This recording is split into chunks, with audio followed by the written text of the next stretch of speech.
6 of us went into that mountain. Only 3 came back. What hunted us wasn't German. It wasn't Turkish. It was something older. This happened in the winter of 1915, 50 miles behind enemy lines in the Kop Mountains of eastern Turkey.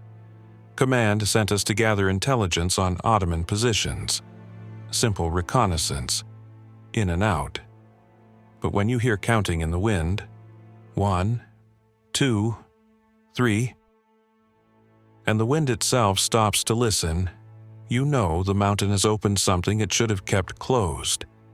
I'm the only one left now who remembers Corporal Orlov's sacrifice, who remembers what we sealed in that pit, and why it must stay sealed. If you're watching this alone at night, keep the sound on. Trust me on this one. We were Reconnaissance Unit 47, 6 men with more luck than sense, carrying orders sealed in wax and maps stained with blood from the medic's thumb when he tried to warm it on a candle that wouldn't catch. The brass called it intelligence gathering. We called it suicide with paperwork. Corporal Mikhail Orlov led us, thin as a bayonet but with a voice that could hold a bridge together when the river tried to wash it away. His spectacles had a crack zigzagging across the left lens from when a mule kicked during the retreat from Sarikamish. But his eyes were sharp as winter, and he could read terrain like scripture. 50 miles behind the line, he told us, spreading the blood-stained map on an ammunition crate. Here to here, Ottoman positions, supply lines, troop movements, standard reconnaissance. Nothing about this mission was standard, and we all knew it. Yakov Petrov was our talker, never met a silence he couldn't fill with a joke or a complaint, kept a blue marble from some shepherd's kid in his pocket, and clicked it against his teeth when he was nervous. Which was often. 50 miles, he muttered, clicking that marble. Might as well be 50,000.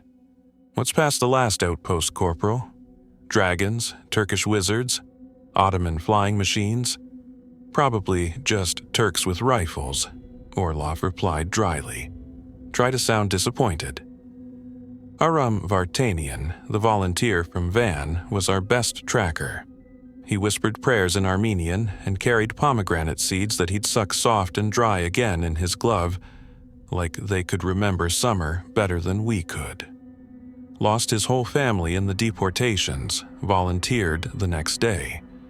Some men run from ghosts, others chase them. Mika Volkov had our only camera. Cracked lens, cloth shutter that stuck like the mountain didn't want to be photographed. He believed every picture told the truth, even through broken glass. Maybe especially through broken glass. Evidence, he'd say, patting the camera case. Pictures don't lie, even when everything else does. Dmitry Kozlov was the youngest, barely old enough to shave, but he could read weather like scripture and never steered us wrong. Farm boy from outside Moscow who talked to clouds like they were livestock that might listen to reason. And me? Senior Private Ivan Volkov, no relation to Mika despite the name. I carried the notebook, still do. Every word Orlov wrote is in here, including his last order. Keep it closed. We each had our lucky piece, soldier's insurance against the kind of bad luck that has your name on it. Aram's prayer cord with 2 knots missing. Yakov's blue marble. Mika's broken lens wrapped in gauze. Dimitri's brass button from his grandfather's coat. My own spent shell casing with a dented rim. Foolish? Maybe. But when you're walking into mountains that eat armies, you take whatever mercy you can carry. The supply sergeant gave us rations for 8 days, ammunition for 6 firefights, and the look a man gives when he doesn't expect to count inventory again. Bring back my rifle, he told Dmitri, handing over a Mosin with the stock cracked and braced with copper wire. I'm particular about my equipment. We left at dawn on the 15th of January, following goat tracks that had been worn into the slate by centuries of feet that knew better than to trust the main roads. The stray dog found us on day 2. Yellow mutt with wise eyes and the sense God gave him to follow men who shared their rations. Appeared out of nowhere while we were brewing tea in the shelter of a wind-carved overhang, just sat down and looked at us like he'd been expected. "Shoo," Yakov said half-heartedly. "Go on, get." The dog yawned and settled more comfortably on his haunches. "He's got desertion written all over him," Mika observed. "Probably ran off from some Ottoman supply column." "Smart dog," Aram said, offering a piece of hardtack. "Knows which side shares food." We never named him, but he answered to boy and proved himself worth 3 centuries. Had ears that could hear trouble before it thought about showing itself, and the kind of nose that could sort friendly smells from hostile ones at a quarter mile. That first night, camping in a shepherd's hut that smelled of old straw and sheep, the dog settled by the door and dozed with one ear cocked toward the pass we'd climbed. "He's listening for something," Dmitri observed. "Mountain dogs do that," Orlov said, but his hand rested on his rifle anyway. Old habit from guarding flocks. Around midnight, the dog's head came up sharp. His ears went forward, then flat. A low whine escaped his throat, not fear exactly, more like recognition of something he didn't want to acknowledge. We waited, weapons ready, but nothing came. After 10 minutes, the dog relaxed and went back to sleep. "Wolves," Yakov suggested. "Maybe," Orlov agreed, but he didn't sound convinced. Dmitri woke us before dawn with worry in his voice. "Storm coming," he announced, studying the sky like a farmer reading his fields. "Big one, maybe 2 days out, but the pressure's already dropping." The clouds looked innocent enough, high and thin, barely visible against the pale stars. But Dmitri knew weather the way some men, no horses, and his predictions had kept us alive through 3 mountain crossings. "How big?" Orlov asked. "Big enough to bury us if we're caught in the open. We need shelter, real shelter, not just rocks and canvas." We broke camp fast and pushed hard through the morning, following a track that switchbacked through pine forests where the snow lay deep and unmarked. No footprints, no scat, no sign that anything lived here except the wind. "Too quiet," Aram muttered. He was right. Mountain forests make noise, branches creaking, snow sliding off overloaded boughs, small creatures moving through the undergrowth. This forest felt empty as a cathedral after the last prayer. The dog padded beside us with his nose working constantly, sampling the air like he was reading a newspaper written in cents. Every few minutes, he'd stop and look back the way we'd come, head tilted like he was listening to something just at the edge of hearing. "What's got him spooked?" Yakov asked, clicking his marble against his teeth. "Same thing that's got us spooked," Mika said. "This place feels wrong." Around noon, we found the first anomaly. Boot prints in fresh snow, perfectly preserved. Military boots, but not ours. The tread pattern was different. Deeper, with hobnails that had bitten into the packed snow like teeth. "Recent," Orlov noted, kneeling beside the clearest print. "Maybe 6 hours old." "Ottoman patrol?" Dmitri suggested. "Maybe." Orlov measured the print with his hand, then frowned. "But look at this," the stride length. "Either this soldier was 7 feet tall, or—" He didn't finish the thought, but we all saw it. The prints were spaced impossibly far apart, like whoever made them had been taking steps no human legs could manage. We followed the tracks for 100 yards. They led straight toward the rock face ahead, a vertical wall of granite that rose 50 feet without a handhold. The prints walked right up to the base of the cliff and kept going. Straight up the stone face like it was level ground. "Optical illusion," Mika muttered, but he was already raising his camera. "Has to be. Light playing tricks." The shutter clicked. Through the cracked lens, the impossible tracks looked even clearer. We found a way around the outcrop, a narrow ledge that required careful work with the ropes. On the far side, the tracks resumed. Same spacing, same depth, continuing along the ridge like that vertical cliff hadn't existed at all. "I don't like this," Dmitri said, and coming from him, that meant something. Kid had nerves like steel cable. "Neither do I," Orlov admitted, "but we have a job to do. Stay alert, stay together, and if anyone sees anything that doesn't belong in this world, speak up immediately." That night, we made camp in a cave Aram found, shallow but deep enough to hide our fire. The dog refused to enter, pacing back and forth at the entrance with that same low whine we'd heard the night before. "He knows. Something we don't," Aram said. "Dogs are superstitious," Yakov replied, but he kept looking toward the cave mouth anyway. "Probably smells a bear that used to den here." The dog finally settled outside the cave, positioned where he could watch both the trail and the entrance. Smart animal, smarter than us maybe. Around 2 in the morning, I woke to absolute silence. Not the usual mountain quiet, the kind where you can hear wind in the pines and your own heartbeat. This was different. A silence so complete it felt like being underwater. The fire had burned low, just coals now, but they gave enough light to see the others, all awake, all listening. Even the dog had gone completely still. We waited. 5 minutes. 10. The silence pressed against our eardrums like water, making us want to swallow or yawn to relieve the pressure. Then, soft as a child counting under blankets, it came. 1, 2, 3. The voice seemed to come from everywhere and nowhere.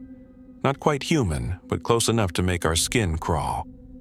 Patient, methodical, like someone taking inventory of things they owned.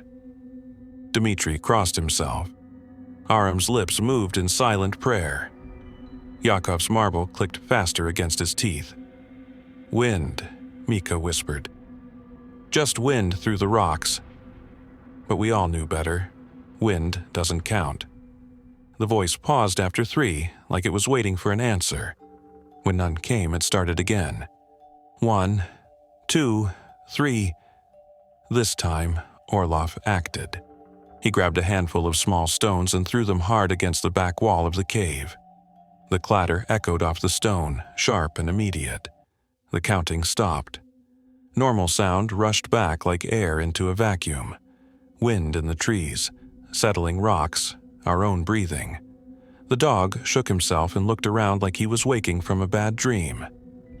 "Everyone stays awake," Orlov ordered. 2-hour watches.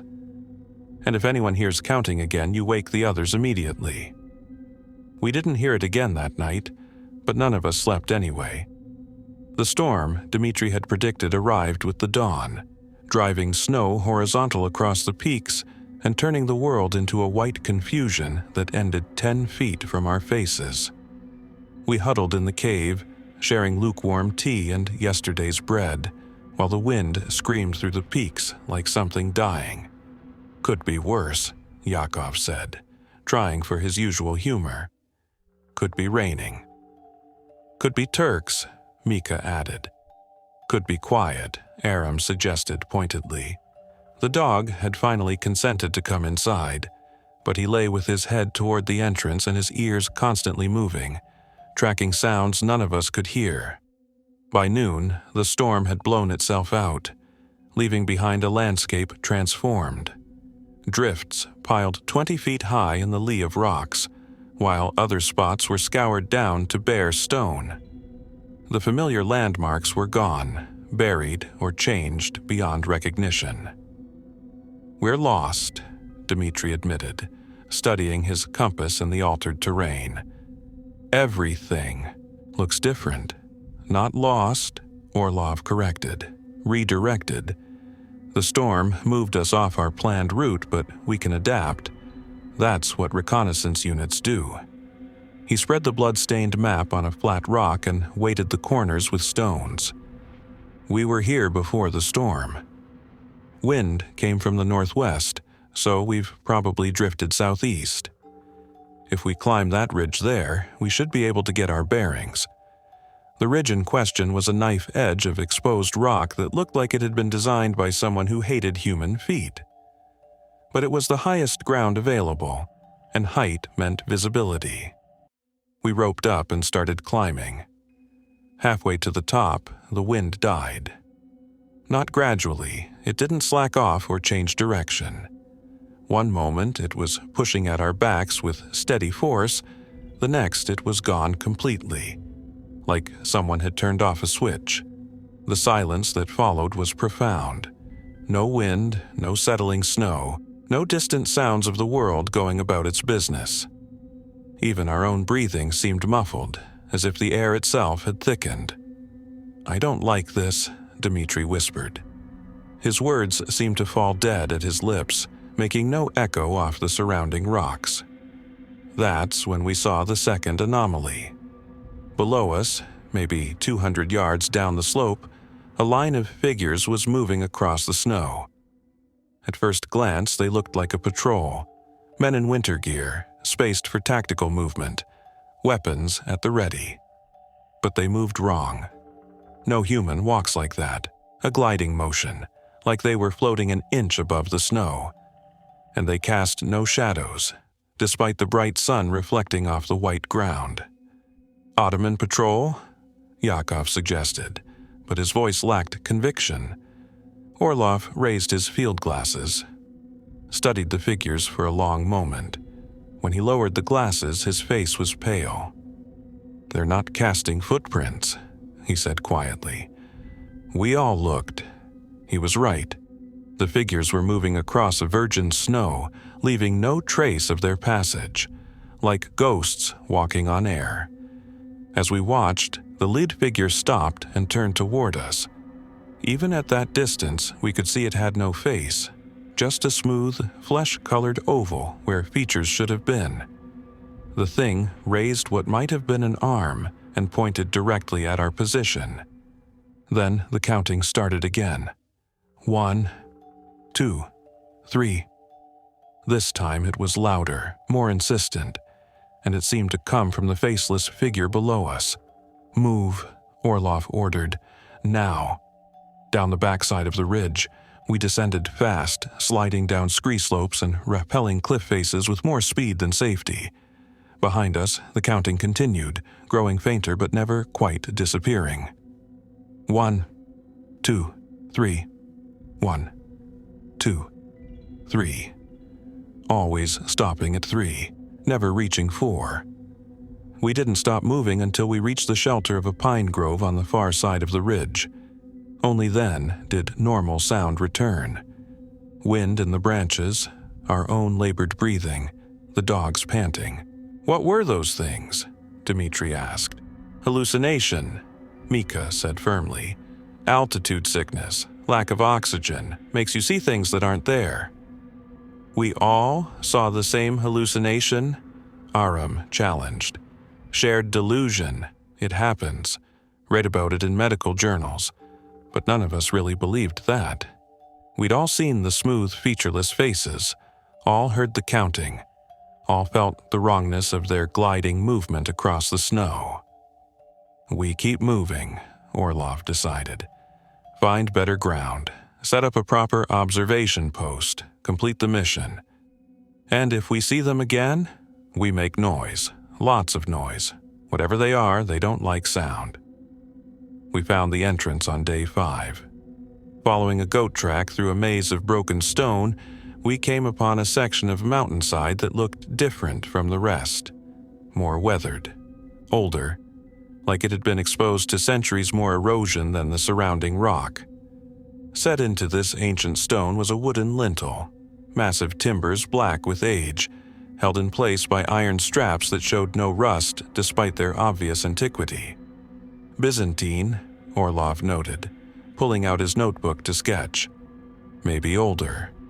Those aren't Byzantine markings on the wood." He was right. The lintel was covered in shallow grooves that formed patterns unlike anything I'd seen. Not quite writing, not quite decoration, something in between. Behind the lintel, a crack in the rock face just wide enough for a man to squeeze through sideways. The snow at the entrance had slumped inward, creating a depression that suggested something heavy had rolled beneath and pulled it down. "We're not going in there," Dmitri said flat out. The kid had good instincts. "Intel mission," Orlov reminded him. "We report what we find. Can't report what we don't see." "Could be a natural cave," Yakov suggested without much conviction. "Mountains full of them." "Natural caves don't have wooden lintels," Aram pointed out. The dog had been growing increasingly agitated as we approached the entrance. Now he was whining constantly, a high, thin sound that set our teeth on edge. When Orlov moved toward the crack in the rock, the animal actually grabbed his coat sleeve and tried to pull him back. "Even the dog knows better," Dmitri muttered. "Dogs are superstitious," Orlov said. But he didn't sound entirely convinced. "We go in careful, stay together. If anything feels wrong, we retreat immediately." The air inside was wrong from the first step. Not just cold, it was cold outside too. This was different. The air was thick, heavy, like breathing soup. And it tasted wrong, metallic, sweet, like copper pennies dissolved in honey. We lit one lamp.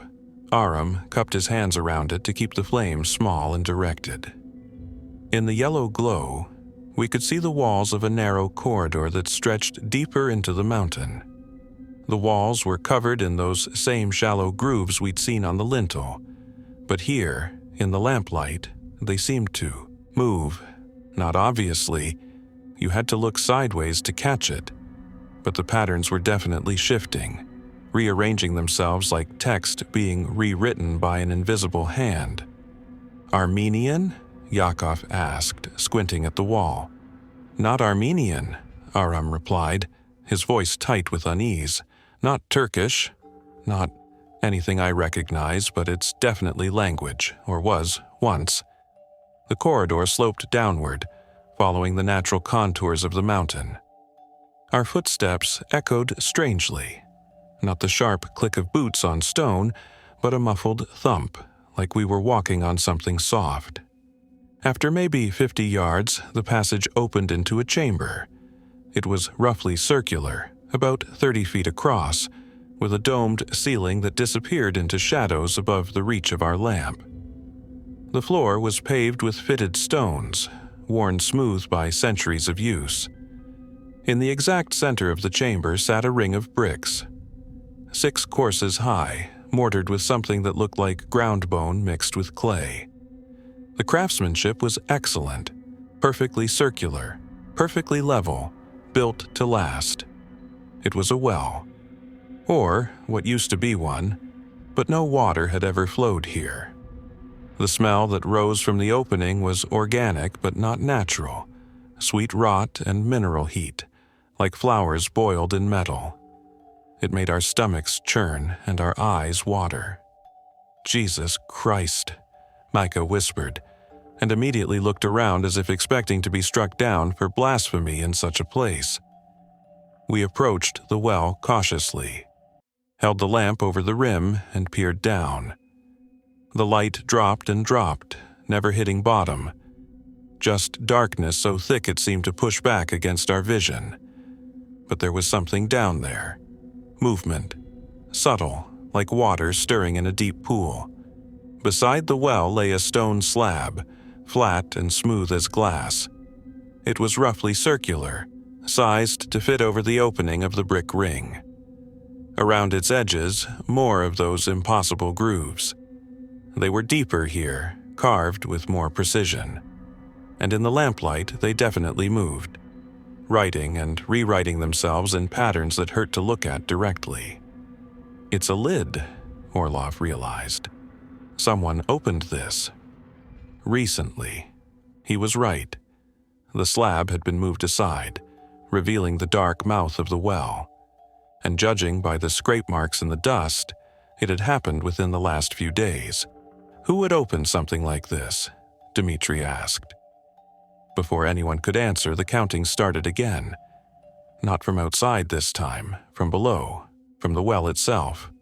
1, 2, 3. Soft as a lullaby, patient as death, and definitely coming from somewhere far beneath our feet. The dog, who had reluctantly followed us into the chamber, went absolutely rigid. His hackles rose, his lips pulled back from his teeth, and he began to growl, not at us, but at the well.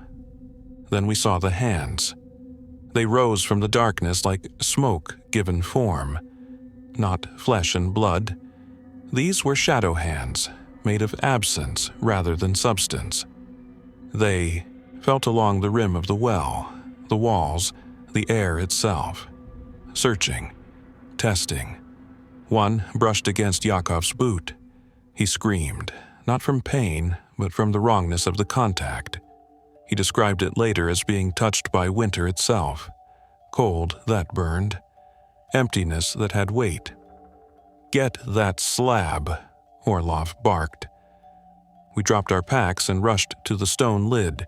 It was heavy, impossibly heavy, like it was made of compressed darkness instead of rock.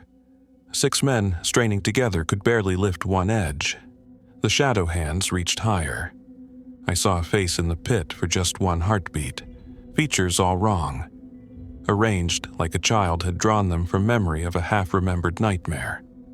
Too many eyes, not enough mouth, angles that didn't belong on anything that had ever lived. The counting grew faster. 1, 2, 3, 1, 2, 3, 1, 2, 3, never reaching 4, like it couldn't conceive of completion, like 4 was a number that belonged to our world, not theirs. We heaved the slab toward the well opening. It scraped across the floor with a sound like bone on bone, and the shadow hands withdrew just enough to let us work. But the moment the stone settled into position, sealing the well, everything went quiet. Too quiet. The oppressive silence pressed against our eardrums. Even our own breathing seemed muffled, distant. "It's not enough," Orlov said, studying the slab. His voice sounded like it was coming from the bottom of a deep well. "Stone alone won't hold it." The grooves around the edge of the slab were glowing now, not with light, but with an absence of it, like they were carved from the space between stars. As we watched, the slab began to rise, slowly, inexorably, like something immensely strong was pushing from below. "Everyone on it," Orlov commanded. 6 men and a dog, all our weight pressed down on the stone. And still it continued to rise, lifting us like we were children playing on a seesaw. From below came a sound that wasn't quite voice and wasn't quite wind, a susurrus of whispered words in languages that predated human speech. The counting resumed, louder now, with harmonics that shouldn't exist. 1, 2, 3, 1, 2, 3. Multiple voices now, all counting together but never in sync. Like a chorus of the damned conducting an inventory of souls. "The grooves," Aram said suddenly, staring at the patterns carved around the slab's rim. "They're not decoration, they're instructions, binding instructions. You can read them, not read. Remember, my grandmother. She told stories. Old stories from before the Turks came, before the Russians, before anyone kept written records. Some doors aren't meant to stay open. What kind of instructions?" Aram's face was pale in the lamplight. "Blood," he whispered. "Living blood, freely given. It's the only seal that works against things like this. Superstition. Look around." Aram grabbed Orlov's shoulders. "Does any of this look natural to you? Does any of this follow the rules we know?" The slab rose another inch. The counting grew louder, and from the widening gap around the edges came more shadow hands, reaching for our ankles, our knees, testing our weight against their strength. Orlov pulled out his knife. A good blade, sharp and clean, the kind of tool a soldier trusts with his life. "If this doesn't work," he began. "It'll work," Aram said with desperate certainty. "It has to work." Orlov cut his palm, deep enough to matter, deep enough to leave a scar he'd carry for the rest of his life. Blood welled dark in the lamplight, and he pressed his hand to the largest groove carved into the slab's edge. The stone sighed. Actually sighed, like a person finally allowed to sleep after a long, painful illness. The pressure from below eased. The slab settled back into place with a soft thud that seemed to echo through the mountain itself. The counting softened back to a whisper. But it wasn't over. The shadow hands came again, sliding up through impossibly small gaps around the slab's edge. They moved with new purpose now, like they'd learned something from watching us work. They found the dog first. Poor boy never had a chance to run. The shadows wrapped around his legs, his belly, his neck. Not killing him, something worse. Measuring him, counting him, adding him to some terrible inventory. His howl echoed through the chamber, a sound of pure anguish that seemed to come from his soul rather than his throat. "It wants a count," Dmitri realized, his voice high with terror. "It's counting us. One by one, making sure we're all here." That's when Orlov did the thing that saved us all.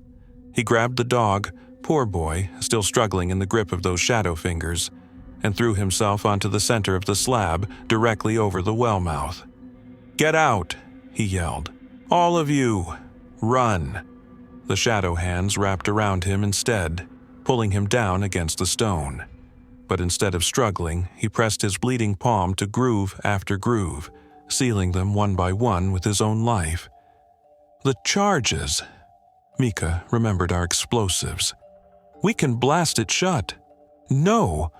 Orlov's voice was already fading, like he was speaking from the bottom of a deep well. "Explosives will just open it wider. The binding has to be willing. Has to be chosen." He looked at us one last time. "Get the notebook to headquarters. Tell them some doors should stay closed. Promise me." The shadow hands were pulling him down now, drawing him into the slab as if the stone had become liquid. But with each grove he sealed with his blood, the binding grew stronger. "Promise me," he shouted. "We promise," I said. The last thing we heard as we stumbled toward the corridor was Orlov's voice, steady as always. "Keep it closed. Whatever happens, keep it closed." And then silence. Real silence this time, the kind that comes after endings. We ran. Soldiers don't run. We advance in different directions. We make tactical withdrawals. We conduct fighting retreats. But this was running, pure and simple. Animal panic driving us through the narrow corridor and out into the blessed, normal cold of the mountain air. The dog survived. Boy came stumbling out behind us, shaken but whole. The shadow hands had released him when Orlov took his place. One life for another. A trade the darkness had accepted. We didn't stop running until we were half a mile from the entrance. Only then did we dare to look back. The ancient lintel was still there, black timbers against gray stone. But something was different. The air around it seemed calmer, more settled, like a fever that had finally broken. "Is it over?" Dmitri asked. Before anyone could answer, the wind died in that particular way we'd learned to fear. And in the sudden stillness, we heard it one more time. 1, 2, 3. Fainter now, muffled by stone and Orlov's sacrifice. But still there, still counting, still patient. "It's contained," Aram said with more hope than certainty. "The binding will hold." For how long? Long enough. It has to be long enough. We made our way down the mountain in stages, stopping frequently to rest and to listen. The counting followed us for the first day, growing fainter with distance but never quite disappearing. By the second day, we could only hear it when the wind died completely. By the third, we weren't sure if we were hearing it at all or just remembering. On the fourth day, we encountered our first Ottoman patrol. 3 soldiers moving carefully through a pine grove, weapons ready but not raised. They had the look of men who'd seen too much and trusted too little, the same look we probably wore ourselves. Their leader, a sergeant with prematurely gray hair, studied us for a long moment. Then he did something unexpected. He raised his hand in greeting. Not surrender, not challenge, just acknowledgement. One group of survivors recognizing another. He said something in Turkish. When we looked confused, he switched to broken Russian. "You hear counting? In mountains?" We exchanged glances. Finally, Aram nodded. The sergeant reached into his pack and pulled out a small brass bell. No clapper, just the hollow shell. When he saw us looking, he tapped the rim with his knife. The thin, metallic ring cut through the air like a blade. "When wind stops," he explained in his careful Russian, "when counting starts, use this. Always works." He showed us how to tap the rim, how to vary the rhythm to break up any pattern the counting might establish. Then he handed the bell to Aram. "You need more than we do," he said. "You were closer." We accepted the gift with the gravity it deserved. In times of war, enemies can become allies when faced with something that belongs to neither side. We parted ways without further conversation. Some experiences don't need words. The bell worked. Every time the wind died, and we heard that patient counting startup, Aram would tap the rim and the sound would fade. Not disappear, we could still sense it, waiting at the edge of hearing, but contained, manageable. It took us 6 more days to reach friendly lines. 6 days of careful travel through country that belonged to neither army, avoiding patrols and settlements, living off our remaining rations and whatever game Dmitri could snare. 6 days of jumping at shadows and starting at every unexpected sound. 6 days of missing Orlov. He'd been more than our commanding officer. He'd been the steady center that held our unit together. Without him, we felt like a clock with a broken mainspring, all the parts still there, but nothing to make them work in harmony. But we made it. On the 27th of January, half-starved and completely exhausted, we stumbled into the forward trenches of the Caucasus Army. The sentries almost shot us. We looked like ghosts, bearded, hollow-eyed, speaking in whispers as if normal conversation might wake something we'd left sleeping in the mountains. Colonel Petrov debriefed us personally. Standard questions. Enemy positions, troop movements, supply lines, defensive preparations. We answered what we could. Left out the rest. What do you tell a colonel about shadow hands and counting that comes from the depths of the earth? How do you write a report about sealing ancient evil with blood and sacrifice? You don't. You put it in a notebook and carry it for 70 years, waiting for someone who might understand. But I tried. After the official debriefing, I requested a private meeting with the colonel. Told him there were things about our mission that didn't belong in the official record, but needed to be preserved somewhere. He listened without interruption while I described the entrance, the chamber, the well. Described Orlov's sacrifice and the binding that held, whatever it was, in check. When I finished, he was quiet for a long time. "You know how this sounds," he said finally. "Yes, sir. And you know what will happen if this goes into any official report. Court-martial for all of you. Charges of desertion, cowardice, maybe worse." "Yes, sir." He took the notebook from my hands, flipped through the pages, studying Orlov's careful sketches and precise handwriting. "But you believe it happened?" I know it happened, sir. Another long silence. Then, there are stories, he said quietly. Stories the mountain people tell. Stories we don't include in intelligence reports because they sound like fairy tales. But the locals avoid certain areas, have for generations. And now, I think I know why. He handed the notebook back. Keep this. Don't show it to anyone else. Don't talk about what you found up there, but keep the record.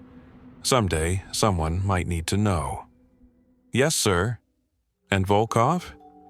If anyone ever asks about that lintel, if anyone ever finds that entrance, sir, tell them some doors were sealed for good reason. 70 years later, I'm 93 years old now. The other survivors are gone. Yakov in 1987, heart attack in his sleep. Aram in 1995, cancer that ate him from the inside. Mika just last year, peaceful as could be in a hospital bed in St. Petersburg. I'm the last one who knows where that entrance is. The last one who remembers Orlov's sacrifice. The last one who heard that patient counting and understood what it meant. And I'm dying. My memory's going, my hands shake, but I still hear it sometimes at night when the house settles. Still feel those shadow fingers testing the seal, probing for weakness. 1, 2, 3, it's patient. It can wait, but it won't wait forever. The Soviet government fell. The borders changed. The mountain where we found that entrance is now in eastern Turkey, part of a national park that tourists visit to see Byzantine ruins and traditional villages. But the locals still avoid certain areas. Still tell stories about places where the wind dies and voices count what shouldn't be counted. Last year, I received an email. A graduate student from Istanbul University, researching Ottoman military positions in the Kop Mountains. She'd found references to anomalous acoustic phenomena in archived patrol reports from 1915. She wanted to know if I remembered anything unusual about our reconnaissance mission. I didn't reply. Some knowledge is too dangerous to share. But I started making these videos. Because the story needs to be preserved somewhere. Because someone should know what Orlov did and why it mattered. Because that binding won't hold forever. Every few decades, someone finds the entrance. Explorers, historians, treasure hunters, they hear stories, they get curious, they think they're brave enough to look. Most of them come back with tales of echoes and optical illusions. They convince themselves it was nothing more than mountain acoustics and tired minds playing tricks. But a very few, understand what they've found. They know what questions not to ask. They know when to walk away. I went back once in 1963, just once. The entrance was still there, the lintel was still strong. The grooves were still carved deep in the ancient wood. And when the wind died in that particular way it has, I heard it. 1, 2, 3, patient as ever. Waiting for someone to count back. I didn't. I turned around and walked away. But I left something there, a small brass bell, no clapper, just like the Ottoman soldier had taught us. For the next person who might need it. The counting is getting stronger. I feel it now even when the wind doesn't die. Even when there's no reason for silence. It's seeping through, drop by drop, testing the bounds of Orlov's sacrifice. The binding is failing. Maybe it was always meant to be temporary. Maybe Orlov knew that his blood and his life would only buy us time. Time for the world to change, for better solutions to be found, for someone else to take up the burden. Or maybe he knew that some things can't be permanently sealed. Maybe the best we can do is hand the responsibility from one generation to the next, like a watch that must be wound to keep working. So, here's why I'm telling you this story. If you ever find yourself in the Kop Mountains of eastern Turkey, and you come across an ancient wooden lintel set into living stone, remember what I've told you. If you hear counting in the wind, 1, 2, 3, don't count back. Don't complete the sequence. Don't give it the 4 it's looking for. Make noise instead, any noise. Shout, sing, rattle something metal, break the rhythm. Give the silence no room to grow. And if you see those grooves that seem to move in lamplight, if you smell sweet rot and mineral heat where no flowers grow, if you feel the mountain holding its breath while something ancient takes inventory of the living, walk away. Some doors were sealed for good reason. Some things were meant to stay buried. Some counts were never meant to be completed. The binding is weakening. Orlov's sacrifice bought us a century, but centuries end. Someone will have to take up the watch soon. Maybe it's you. Maybe that's why this video found you. Why you watched to the end. Why you understood what the counting meant. If you felt that chill when the numbers started, if you recognized the patient hunger in that whispered inventory, if you know in your bones that some silences are dangerous, then you're one of the ones who can help, not to seal it again. That might be beyond us now, but to watch, to wait, to keep the knowledge alive for whoever comes next, to make sure the story doesn't die with me. In the comments, tell me, have you heard counting where there shouldn't be counting? Have you found doors that were sealed for reasons no one remembers?